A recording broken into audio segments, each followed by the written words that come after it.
जरूरी नहीं पूरी खाओ, आधी खाओ, कम से कम अपनी बीवी और बच्चों के सामने। बंद करो ये ड्रामे जहेज के, क्यों नहीं करवाते हो? इतने मौलाना हैं, क्यों नहीं बंद नहीं होता? इतने मदरसे चला सकते हो, इतनी मस्जिदें बनवा सकते हो।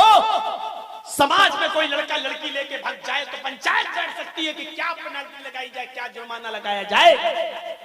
जहेज मांगने वाले और जहेज देने लेने वालों के लिए कोई पेनल्टी क्यों नहीं लगती? इसमें गांव का मुखिया भी मिला होता है,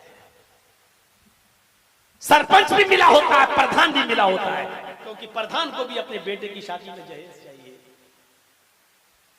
लड़का लड़की लेके भाग जाए तो पंचायत भी ढालते हो, शादी कर दो, इतना जुर्माना दो, तुमने उसकी इज्जत खराब कर दी, रुपए दो, रुपए दो,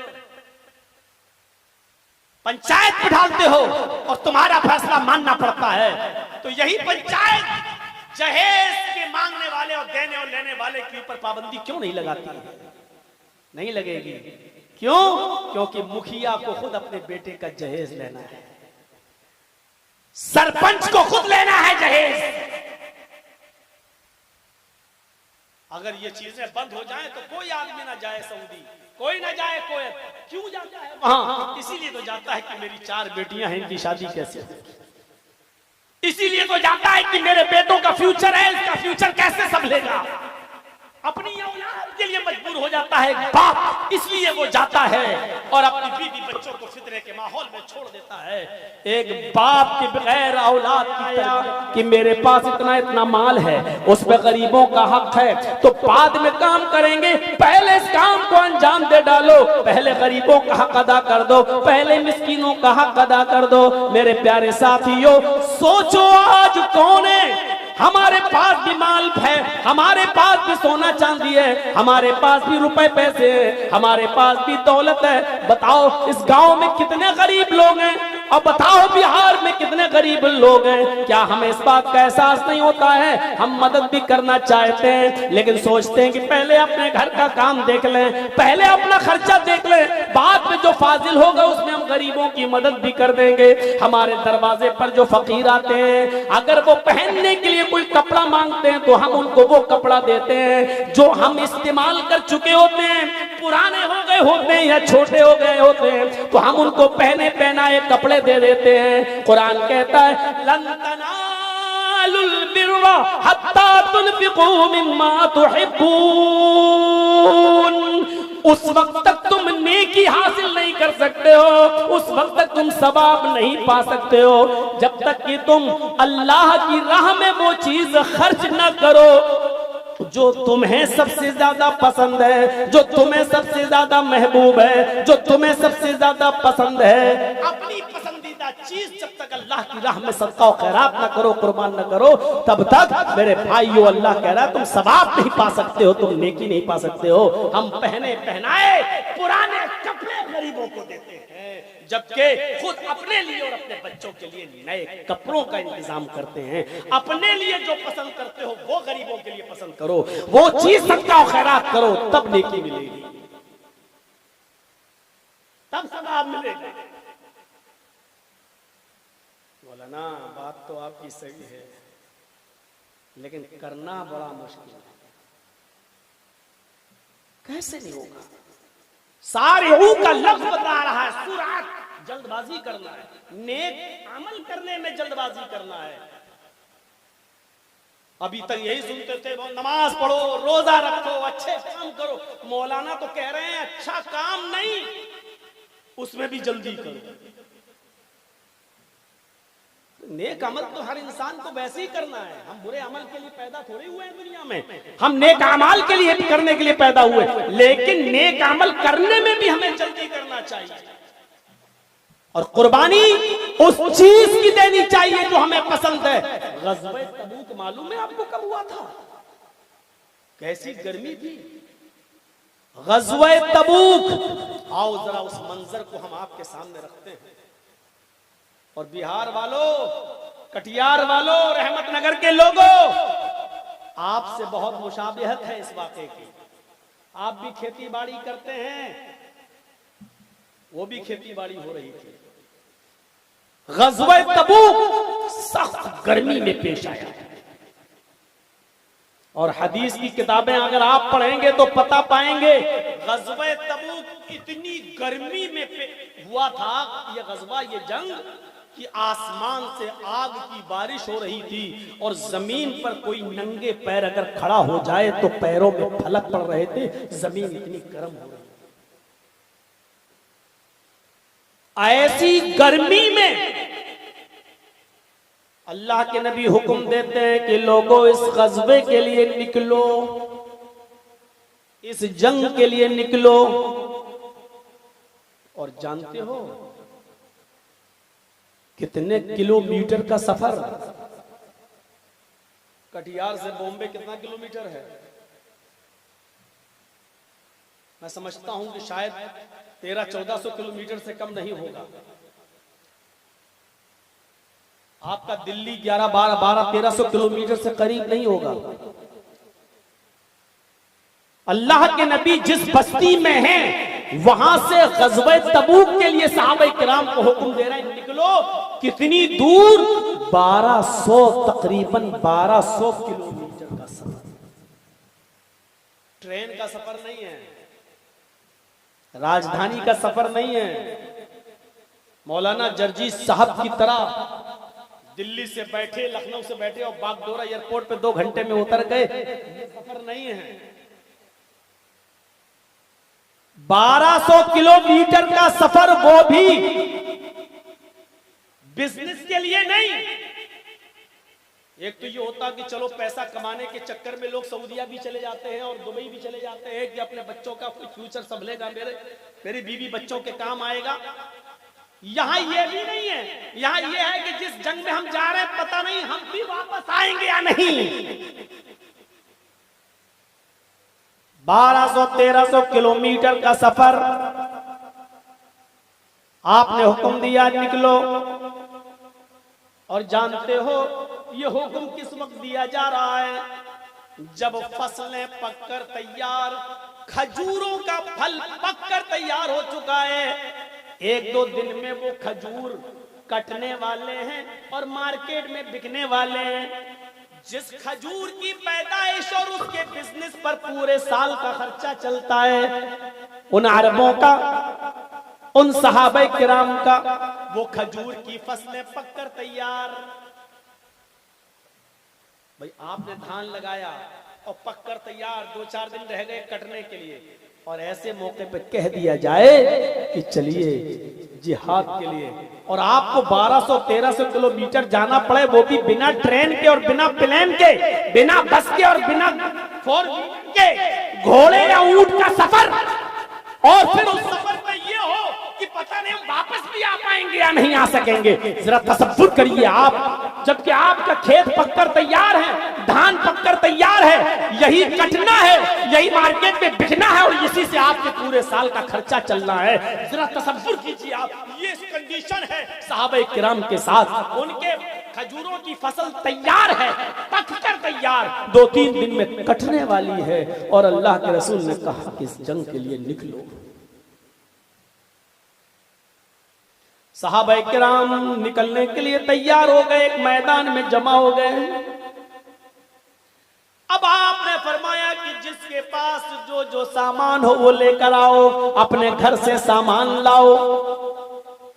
हमें ज्यादा राह चाहिए वहां तक चलने के लिए, 1200 किलोमीटर का सफर है, वहां तक जाने के लिए भी हमें खर्चा चाहिए, खाने पीने का सामान चाहिए, जो जानवरों को हम लेके जाएंगे उनको भी खिलाना है। हम और आप 1-2 दिन भूखे रह जाएंगे चलेगा, लेकिन जानवरों को भूखा रखेंगे तो फिर उस पे सवारी कैसे होगी? इन जानवरों को भी खिलाना पिलाना है। लिहाजा अपनी अपनी हैसियत के मुताबिक सामान ले आओ। तुम्हारे पास जो कुछ भी हो चंदा दो। चंदा, यहाँ चंदे का नाम लो तो छाती फटने लगती हो। सहाबा किराम चंदा लाने लगे, ताउन करने लगे। हजरत अबू बकर सिद्दीक अपने घर का सारा माल ले आए। सुनिए, ये सुनने की चीज है। अबू बकर सिद्दीक अपने घर का सारा माल ले आए। हजरत उमर फारूक भी अपने घर गए और अपनी बीवी से पूछा घर में क्या क्या है। जो जो सामान था उसको इकट्ठा किया और आधा सामान ले आए, आधा अपने घर में छोड़ दिया। 2 गिलास थे, 1 गिलास ले आए। 2 चादर थी, 1 चादर ले आए। 2 तकिए थे, 1 तकिया ले आए। 2 जानवर थे, 1 जानवर ले आए, घर पे छोड़ दिया। यानी अपने सामान के 2 हिस्से किए, 1 हिस्सा घर में छोड़ दिया और 1 हिस्सा ले आए। हजरत उमर फारूक का 1 हिस्सा सामान हजरत अबू बकर सिद्दीक के घर के सारे सामान से ज्यादा था। अब इससे ज्यादा आसान उर्दू में हम नहीं समझा सकते आपको, हम बहुत सिंपल उर्दू बोल रहे हैं ताकि आप समझ जाएं। हजरत उमर के घर का आधा सामान हजरत अबू बकर सिद्दीक के घर के पूरे सामान से ज्यादा था, लेकिन अबू बकर सारा ले आए और उमर फारूक अपने घर का आधा लाए, निस्फ। अबू बकर सिद्दीक का पूरा माल हजरत उमर फारूक के आधे माल से भी कम था, और सहाबा अपना अपना ले आया। अब ये देखो चाचा कहां जा रहे हैं बेचारे इस वक्त।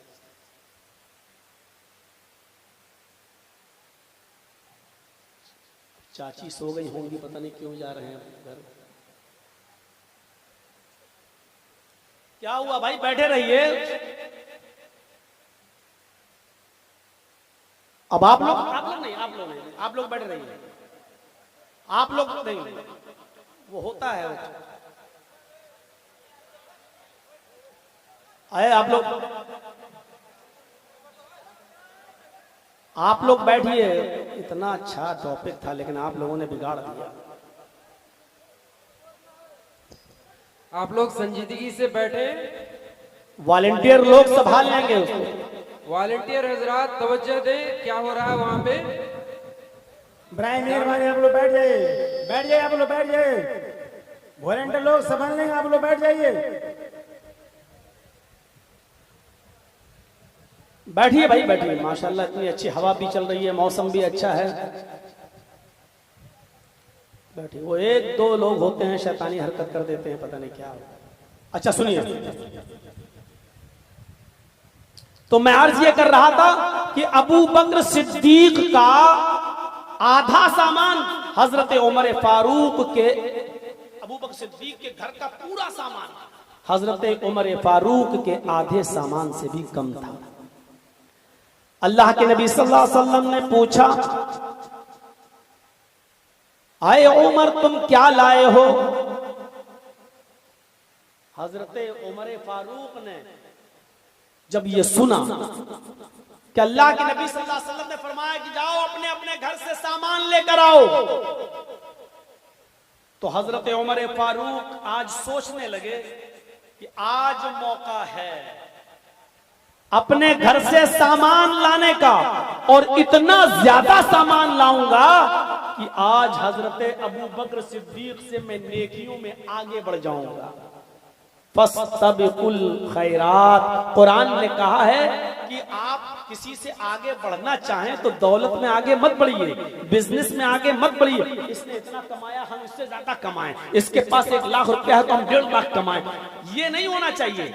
लेकिन आप अगर आगे बढ़ना ही चाहते हैं किसी से, तो कुरान कहता है नेकियों में आगे बढ़ो। अच्छा ये इतना नमाज पढ़ता, हम इससे ज्यादा नमाज पढ़ेंगे। अच्छा ये गरीबों में इतना दे, मैं इतना माल लाऊंगा अपने घर से कि मेरा माल सबसे ज्यादा होगा, लेकिन तुम्हारा कम माल भी सबसे ज्यादा है, क्योंकि आपने तो अपने घर में कुछ छोड़ा ही नहीं है, और मेरा माल आपसे ज्यादा होने के बावजूद भी कम है, क्योंकि आधा माल मैंने घर में छोड़ा है। आए सहाबा, आए अल्लाह के नबी, मैं कभी भी पूरी जिंदगी में कितना भी नेक अमल कर लूं, लेकिन आज एतराफ करता हूं कि मैं अबू बकर सिद्दीक से नेकियों में आगे नहीं निकल सकता। मैं कभी जिंदगी में अबू बकर सिद्दीक से नेकियों में आगे नहीं बढ़ सकता। अबू बकर सिद्दीक की नेकी नेकी रहेगी, हम कभी उनसे नेकियों में आगे नहीं बढ़ सकते हैं। सारिउ इला मगफिरतिन मिन रब्बिकुम व जन्नतिन अर्जुहा अस्समावातु वल अर्ज़ उइद्दत लिल मुत्तकीन। नेक काम करने में, अपने रब की मग़फ़िरत को तलब करने में तुम जल्दी करो, लब को दौड़ो, जन्नत को हासिल करने में जल्दी करो।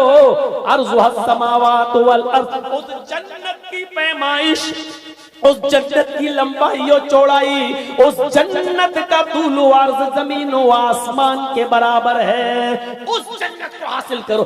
ये कौन सा घर है तुम्हारा? 1200 स्क्वायर फीट, 1500 स्क्वायर फीट, ज्यादा से ज्यादा 2000 स्क्वायर फीट। बहुत बड़ा घर होगा तो 5000 स्क्वायर फीट। इस घर के लिए तुम अपनी पूरी की पूरी जिंदगी दांव पे लगा देते हो। अल्लाह कह रहा नेक अमल में जल्दी करो, हम इतनी बड़ी जन्नत तुम्हें देंगे जिसकी लंबाई चौड़ाई जमीन व आसमान के बराबर है, जिसके छोर का पता नहीं है, जिसकी इंतहा का पता नहीं है। जन्नत में सबसे कम जगह जिस जन्नती को मिलेगी जानते हो? जिस जन्नती को मिलेगी वो भी कितनी बड़ी होगी। अरे दुनिया में कोई ऐसा तो होगा जिसने सबसे कम नेक अमल किए होंगे और जिसने सबसे कम नेकियां की होंगी, और उसको भी जब अल्लाह जन्नत देगा तो सबसे कम नेक अमल करने वाले को जब जन्नत मिलेगी तो उसको जन्नत में सबसे कम जगह मिलेगी। लेकिन वो सबसे कम जगह भी कितनी होगी? बुखारी और मुस्लिम की रिवायतें पढ़िए तो आपको पता चलेगा जन्नत में सबसे कम जगह जिस जन्नती को मिलेगी वो जगह भी इतनी बड़ी होगी कि वो एक तरफ अपने मकान से घोड़े पर बैठकर सफर करे, उसका घोड़ा 100 साल तक दौड़ता रहे और 100 साल के बाद जहां रुकेगा वहां तक उसकी जगह होगी। ये जन्नती की सबसे कम नेक अमल करने वाले जन्नती की सबसे छोटी जगह होगी। अब सोचो इससे बड़ी जगह किसको कितनी मिलेगी उसके लिए।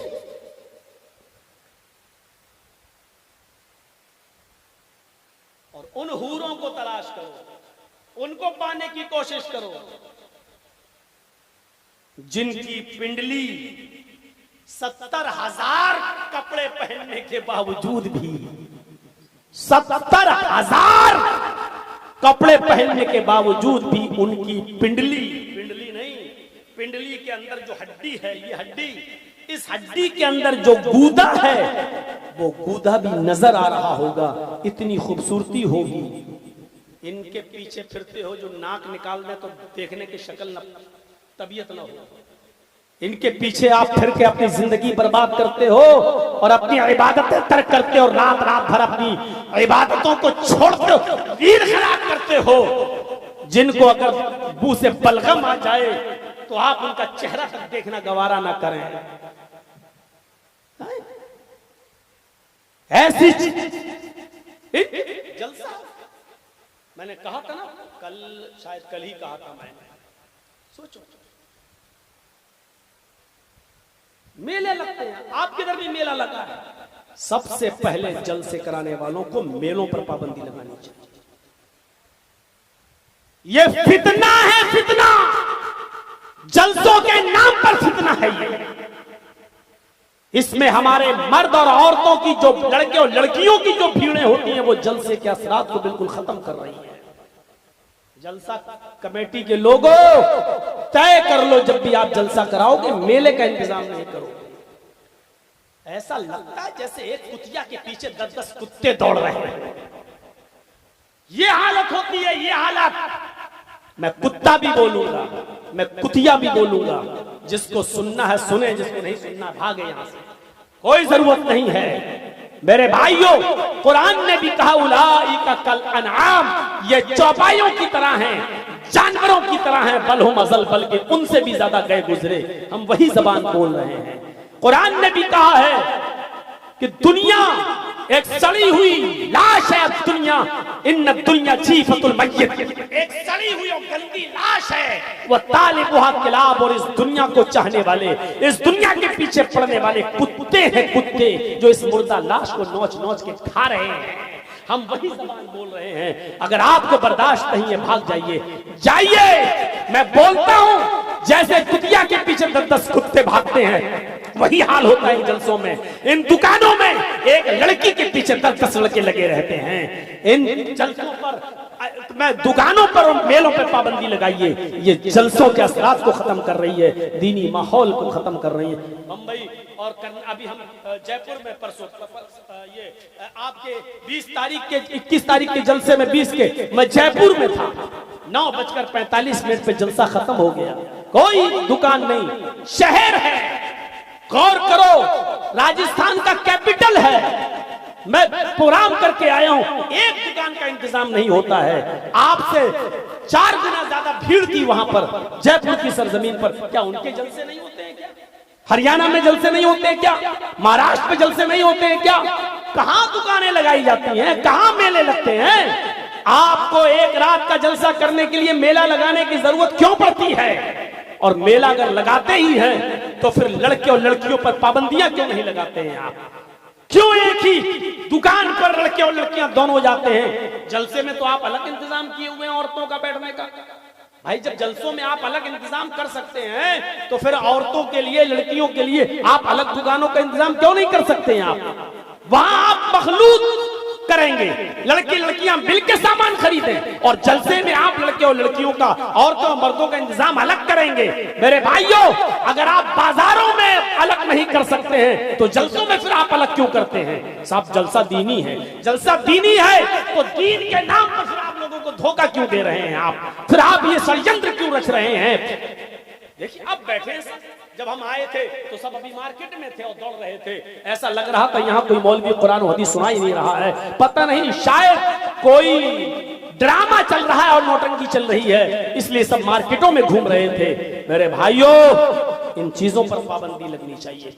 गज़वा तबूक में देखिए हजरत उमर फारूक चीख पड़े कि मैं अबू बकर सिद्दीक से कभी नेकी में आगे नहीं निकल पाऊंगा, कभी नेकी में आगे नहीं निकल पाऊंगा। एक बार उमर फारूक सौदेबाजी पर उतर आए। सौदाबाजी समझते हैं ना? सौदेबाजी। आए अबू बकर, मेरी जिंदगी भर की नेकियां तुम ले लो।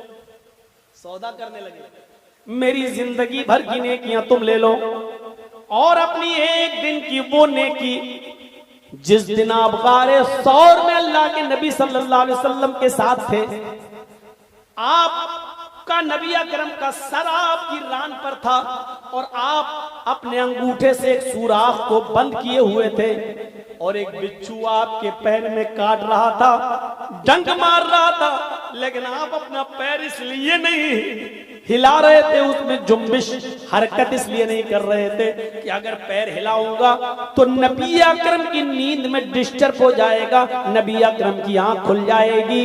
इसलिए आपने अपने पैर को, अंगूठे को बिच्छू से कटवाना गवारा कर लिया, लेकिन पैर हिलाना गवारा नहीं किया। उस दिन की जो नेकी आपकी थी, वो एक दिन की नेकी मुझे दे दीजिए, और उस एक दिन की नेकी के बदले में मेरी जिंदगी भर की इबादतें, मेरी जिंदगी भर की नेकियां ले लीजिए।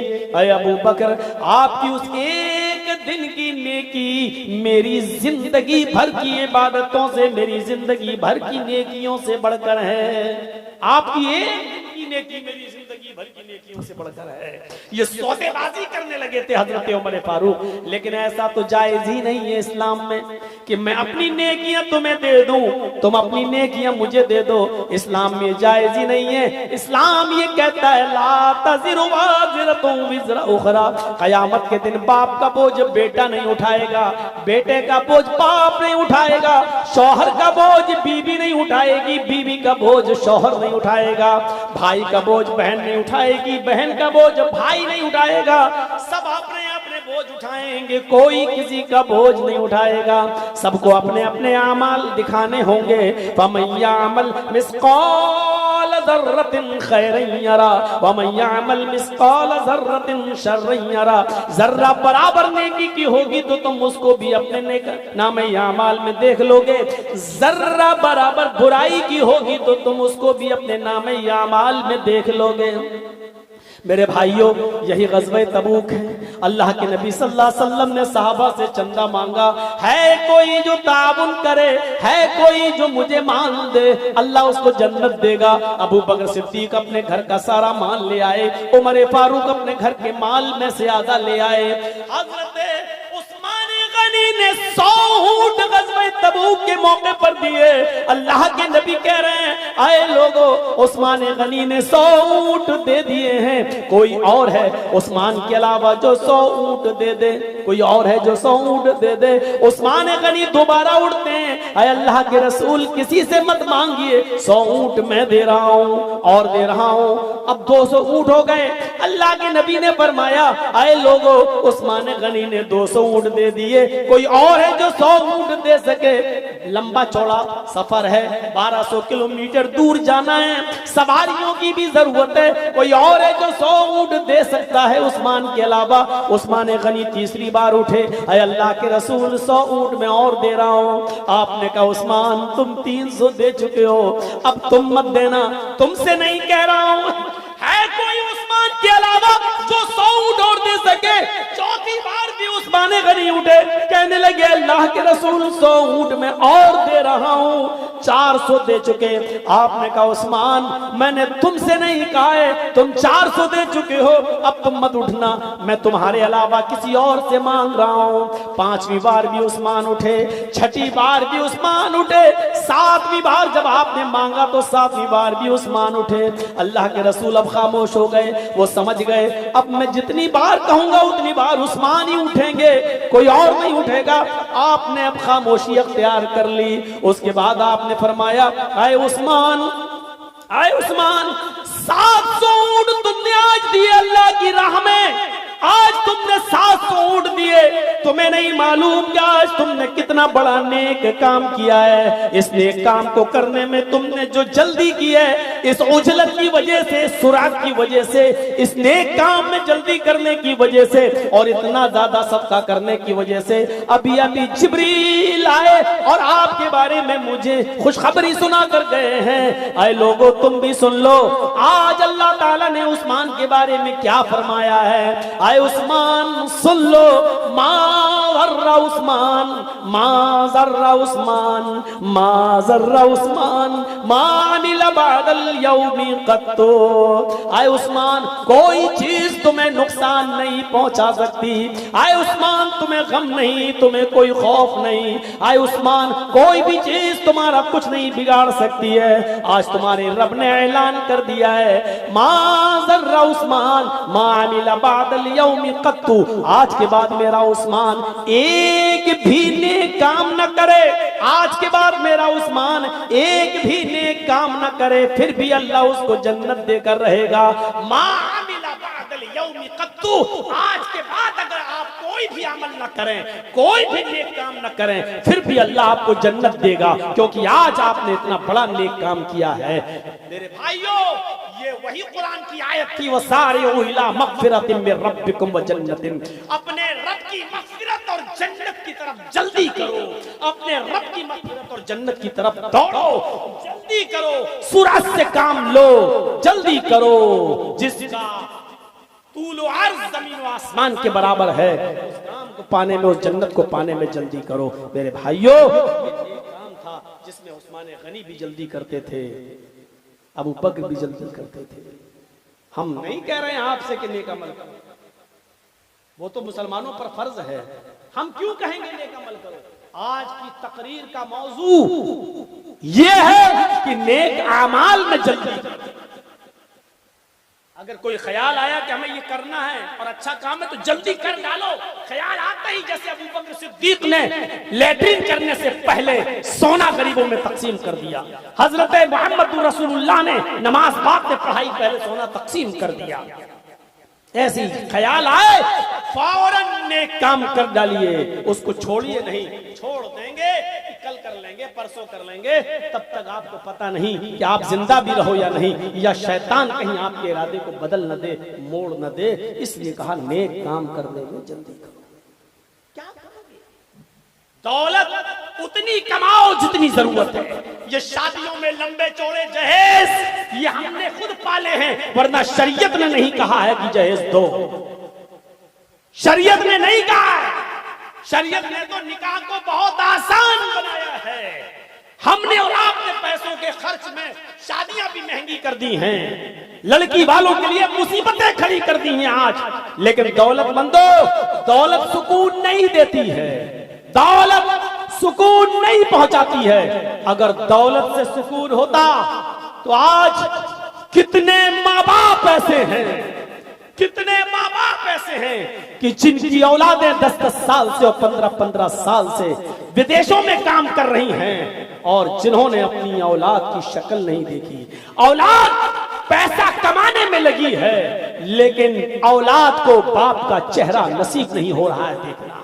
बाप जिसने अपने बेटे को पैदा किया, पाला, पोसा, पढ़ाया, लिखाया, विदेश भेजा और विदेश में बेटा जाकर जम गया, उस बाप के कलेजे से पूछो जो 2-2 साल और 3-3 साल और 4-4 साल से अपनी औलाद की शक्ल नहीं देखता, पैसे से कहां सुकून है।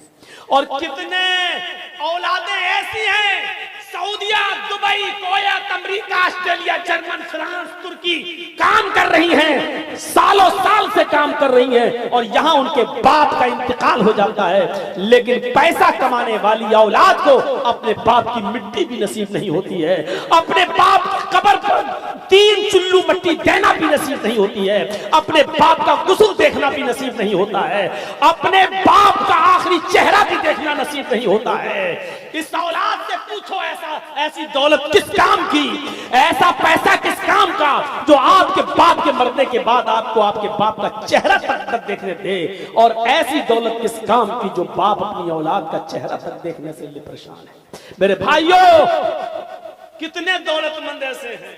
और लखनऊ में हम एक ऐसे आदमी को जानते हैं जिसके पास पैसों की कमी नहीं है, अल्लाह की कसम दौलत की कमी नहीं है, दौलत का अंबार लगा है उसके पास, लेकिन जब भी वो हम लोगों की दावत करता है या हम लोगों को कभी लेकर लखनऊ की होटल में जाता है तो खुद बेचारा ना तो अपने घर पे खाना खाता है ना होटल में खाना खाता है, सिर्फ खीरा, मूली और ककड़ी और गाजर और चुकंदर, सिर्फ सलाद खाता है। उसको डॉक्टर ने सब्जी तक मना की है, गोश्त तक मना किया है, सिर्फ सलाद खाता है।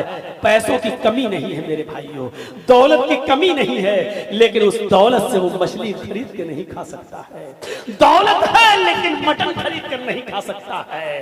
पैसों की कमी नहीं है, जिस ऐशो आराम के लिए उसने दौलत को कमाया था, लेकिन आज उसी दौलत से खरीदे हुए फ्रिज का ठंडा पानी नहीं पी सकता है। उसको घड़े का सादा पानी बताया गया है, वो भी पानी को बॉईल करके घड़े में रखकर उसको पानी पीना पड़ता है। मेरे प्यारे साथियों, ऐसी दौलत किस काम की कि दौलत का तो अंबार लगा हो, लेकिन दौलत से चिकन खरीद के ना खा सको, मटन खरीद के ना खा सको।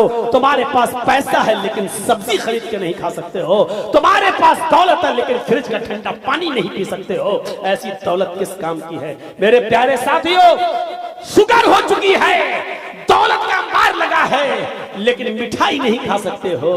दौलत है, मिठाई खरीदने का पैसा है, लेकिन तुम्हारी कमाई से खरीदी हुई मिठाई दूसरे खाएंगे, तुम नहीं खा सकते। ये है, ऐसे नहीं खर्च करोगे अल्लाह की राह में तो ऐसे निकाला जाएगा पैसा, ऐसे नहीं दोगे तो इन बीमारियों में मुब्तला करके, कैंसर में, टीबी में, ट्यूमर में हम तुम्हें मुब्तला करके तुम्हारी जेब खाली कराएंगे। हम देना जानते हैं तो लेना भी जानते हैं, हम नवाजना जानते हैं तो छीनना भी जानते हैं। मेरे भाइयों, इस दौलत से सुकून अगर होता तो कोई अमीर आज मटन और चिकन के लिए तड़प नहीं रहा होता। ईमानदारी के साथ बताइए कौन सी बात जर्जीस की गलत है। दौलत कमा रहे हो, बेटे की शक्ल देखना नसीब नहीं, दौलत कमा रहे हो, बाप का जनाजा।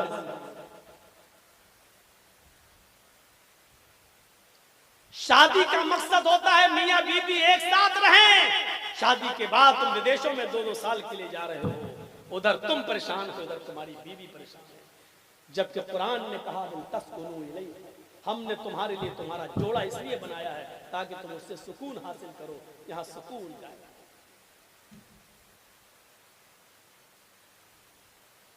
मौलाना साहब, अरे घर में कमाओ, आधी रोटी खाओ, जरूरी नहीं पूरी खाओ, आधी खाओ, कम से कम अपनी बीवी और बच्चों के सामने। बंद करो ये ड्रामे जहेज के, क्यों नहीं करवाते हो? इतने मौलाना हैं, क्यों नहीं बंद नहीं होता? इतने मदरसे चला सकते हो, इतनी मस्जिदें बनवा सकते हो, समाज में कोई लड़का लड़की लेके भाग जाए तो पंचायत बैठ सकती है कि क्या पेनल्टी लगाई जाए, क्या जुर्माना लगाया जाए। जहेज मांगने वाले और जहेज देने लेने वालों के लिए कोई पेनल्टी क्यों नहीं लगती? इसमें गांव का मुखिया भी मिला होता है, सरपंच भी मिला होता है, प्रधान भी मिला होता है, क्योंकि प्रधान को भी अपने बेटे की शादी में जहेज चाहिए। लड़का लड़की लेके भाग जाए तो पंचायत भी डालते हो, शादी कर दो, इतना जुर्माना दो, तुमने उसकी इज्जत खराब कर दी, 5 रुपए दो, 10 रुपए दो, पंचायत भी डालते हो और तुम्हारा फैसला मानना पड़ता है। तो यही पंचायत जहेज के मांगने वाले और देने और लेने वाले के ऊपर पाबंदी क्यों नहीं लगाती? नहीं लगेगी। क्यों? क्योंकि मुखिया को खुद अपने बेटे का जहेज लेना है, सरपंच को खुद लेना है जहेज। अगर ये चीजें बंद हो जाएं तो कोई आदमी ना जाए सऊदी, कोई ना जाए कुवैत। क्यों जाता है वहां? इसीलिए तो जाता है कि मेरी 4 बेटियां हैं, इनकी शादी कैसे हो। इसीलिए तो जाता है कि मेरे बेटों का फ्यूचर है, इसका फ्यूचर कैसे संभलेगा। अपनी औलाद के लिए मजबूर हो जाता है बाप, इसलिए वो जाता है और अपनी बीवी बच्चों को फितरे के माहौल में छोड़ देता है। एक बाप के बगैर औलाद की तरबियत कैसी होती है, ये हमसे पूछो।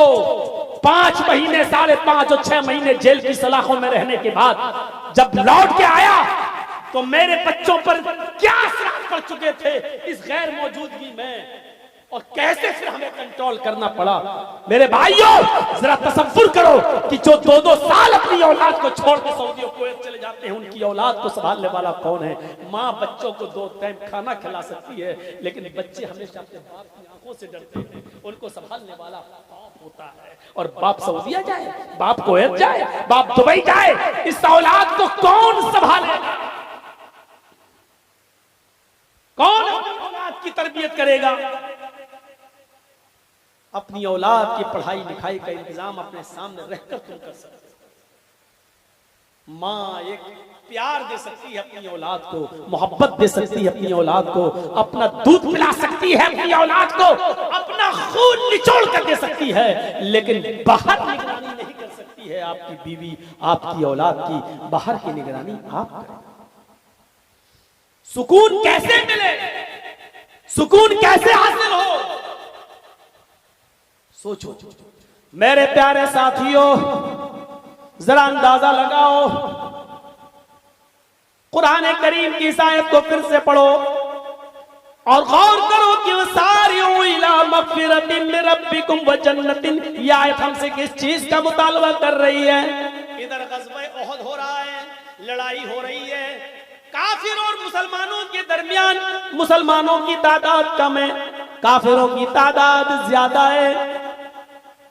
एक देहाती आता है, देहाती आप जानते हैं, मतलब जब पढ़ा लिखा ना हो, एराबी हो, नया नया मुसलमान हुआ था, देहाती था, आता है, वो खजूर खा रहा है, उसके पास खजूरों का एक खोशा है जिसमें कच्ची पकी सब खजूरें लगी हुई हैं, खजूर खाता जा रहा है।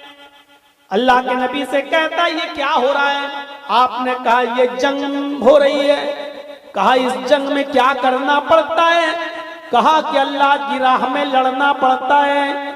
अगर काफिर को मार दोगे तो गाजी कहलाओगे, जिंदा बच गए तो गाजी कहलाओगे, मारे गए तो शहीद कहलाओगे। कहा अल्लाह के नबी अगर मारा गया, शहीद हो गया तो हमें क्या मिलेगा? जवाब दिया जो अल्लाह की राह में मारा जाता है वो डायरेक्ट जन्नत में चला जाता है, उसके लिए जन्नत का वादा है। फिर उसने अंगूरों का वो खोशा उठाकर जमीन के ऊपर फेंक दिया। जब हमें शहादत पर जन्नत मिल रही है तो खजूर खाने में हम अपना टाइम वेस्ट क्यों करें? खजूर खाने में अपना टाइम बर्बाद क्यों करें? उसने खजूरों का वो खोशा फेंक दिया, उसने पेट भर के खजूर भी नहीं खाया, फौरन मैदाने जंग में कूद पड़ा, तलवार चलाया, कई काफिरों को मारा, लेकिन उसी ओहद के मैदान में वो भी मारा गया, उसकी गर्दन पर भी तलवार चली और वो भी शहीद कर दिया गया, ये भी कत्ल कर दिया गया। मेरे प्यारे साथियों, पूरे वाक़े को बयान करने का मकसद ये था कि सुना। जब उसने ये सुना, अल्लाह के नबी ने कहा अगर अल्लाह की राह में शहीद हो गए तो जन्नत मिलेगी। जन्नत का लफ्ज सुना, फौरन दौड़ गया। उसने अब लेट नहीं किया, जल्दी की, इतनी जल्दी की जो खजूर खा रहा था उसको भी फेंक दिया। खजूर खाएंगे तो टाइम बर्बाद होगा, इतनी देर में हो सकता है किसी काफिर को मारूं या हो सकता है शहीद ही हो जाऊं। ये खजूर से बेहतर है जन्नत की नेमतें खाई जाएं। और कुरान भी तो यही कहता है, सारिऊ इला मग़फ़िरतिन मिन रब्बिकुम व जन्नतिन, अपने रब की मग़फ़िरत और जन्नत की तरफ लपको, जन्नत की तरफ जल्दी करो। इसने जन्नत को पाने के लिए इतनी जल्दी की, इतनी जल्दी की, इतनी जल्दी की कि खजूर भी नहीं खाया और मैदान जंग में कूद गया, लड़ते लड़ते शहीद हो गया और जन्नत सिधार गया। मेरे भाइयों, गौर करो कि ये कौन से सहाबा थे। ये देहातियों का हाल था, ये मुहम्मदुर रसूलुल्लाह के अरबियों का हाल था। दीन की मोहब्बत, कुरान की मोहब्बत, आयतों से मोहब्बत और जन्नत की मोहब्बत अल्लाह के नबी ने उन देहातियों के दिलों में भी ऐसी भर दी थी कि जन्नत का नाम सुनते थे तो पेट भर के खजूर खाने में भी टाइम बर्बाद नहीं करते थे। मैदान जंग में कूद गए और इतना लड़े कि लड़ कर शहीद हो गए और जन्नत के अंदर चले गए। मेरे प्यारे भाइयों, इसी को कहते हैं नेक अमाल में जल्दी करना, इसी को कहते हैं नेक अमाल में आगे बढ़ना, इसी को कहते हैं नेक अमाल में उजलत करना, सुरत करना। वसारिऊ इला मग़फ़िरतिन मिन रब्बिकुम व जन्नतिन अर्ज़ुहा अस्समावातु वल अर्ज़ उइद्दत लिल मुत्तक़ीन। ओ लोगों, अपने रब की मग़फ़िरत की तरफ जल्दी करो, हुसूल जन्नत के लिए जल्दी करो। जिस जन्नत की लंबाई और चौड़ाई जमीन और आसमान के बराबर है, जो अल्लाह से डरने वालों के लिए बनाई गई है।